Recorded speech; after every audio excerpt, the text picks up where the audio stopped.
In this video, we will talk about finding the area of a regular polygon. So just to refresh your memory, a regular polygon is a multi-sided shape with all the same side lengths and same interior angles. I'm going to do this problem today with a hexagon, and this also applies to any other type of polygon as well. So because this is a regular polygon, we can split this up into congruent triangles. So I'm going to draw this here. So notice in this problem we have 6 triangles. So the number of triangles in the polygon is going to be dependent on the number of sides.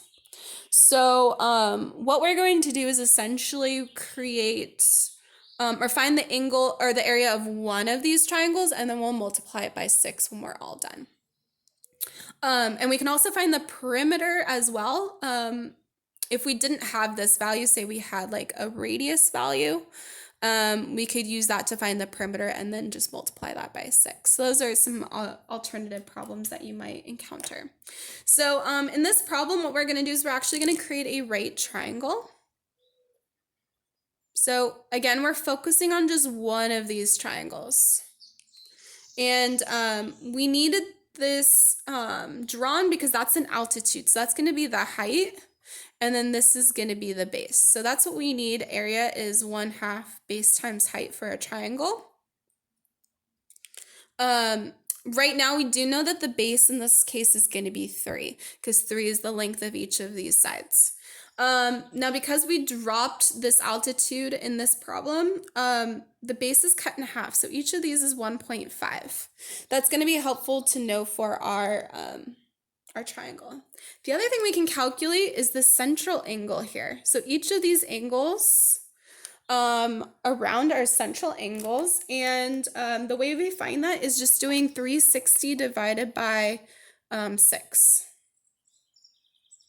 So the central angle is going to be 360 divided by the number of sides. So again, this is a hexagon, so 360 divided by 6. And that's going to be 60 degrees. So each of these is going to be 60 degrees. Now, when we drop this altitude here, that makes this angle here half of that. So that angle is going to be 30 degrees. So 30 degrees here, we know this side's 1.5. The last piece of information we need is the height. So we're going to do a little SOHCAHTOA. You've actually got the option in this case with the hexagon. You can use SOHCAHTOA.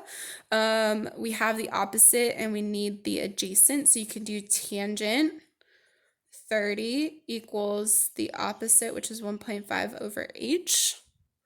And we can use our calculator to solve. So h equals 1.5 over tan 30. And then if we plug that into our calculator, we get 2.6, we'll call it. An alternative way you could do this is we know our 30, 60, 90 triangles, and that's what we've got here. So if that's 30, if this is 1.5, this is going to be 1.5 times root 3. And that's going to make this side going to be actually 3 itself because it's times 2. So that's another way you could have done that. But getting the decimal here is just fine. This will work in all triangles. The 30, 60, 90 only works in a hexagon because our central angle is 60. Okay, so now I've got that. Let's go ahead and find our area. So our area for our hexagon is going to be 6 times 1/2 base times height. Base is going to be 3, and our height is 2.6. So let's multiply that all together. It's going to be 23.4, don't forget units, inches squared. Okay, so some variations in this problem that could occur depends on what you're given. Sometimes you're going to be given this base side, like what we're given in this problem. Sometimes you might be given what we call a radius. And then occasionally we'll be given this height here. That's also called an apothem if you are looking at Google at all.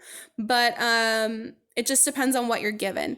Just make your triangle. We call this a reference triangle because we're taking a small piece and we're going to be multiplying the area by the number of triangles that we have in the problem. So use your right triangle trigonometry to find what you have missing.